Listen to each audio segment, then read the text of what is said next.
পরিবেশ দূষণের আশঙ্কায় এবার গ্রাম লাগোয়া নির্মীয়মান মুরগি খামার তৈরির অনুমোদন বাতিলের দাবিতে পথ অবরোধ করলেন হিরবাঁধের গোপালপুর গ্রাম পঞ্চায়েতের শালুই পাহাড়ি এলাকার মানুষ।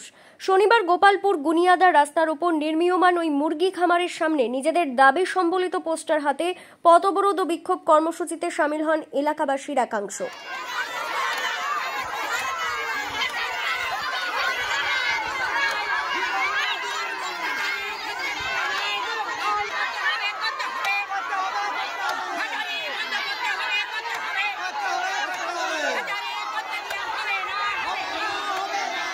অবরোধকারী গ্রামবাসীদের দাবি, লোকালয়ের সামনে এই ধরনের মুরগি খামার তৈরি হলে পরিবেশ দূষিত হবে, বাড়িতে বসবাস করাই এক প্রকার দুষ্কর হয়ে উঠবে।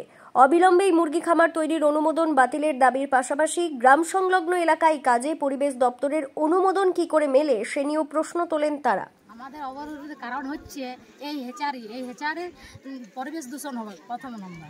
তারপরে এই পাশে যতগুলো গ্রাম আছে এই গ্রামগুলোর মধ্যে মাছি ছড়ে পড়বে।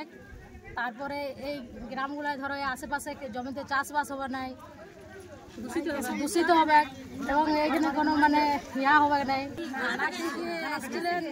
যারা এসেছেন আরো পদ চালিয়ে যাবেন।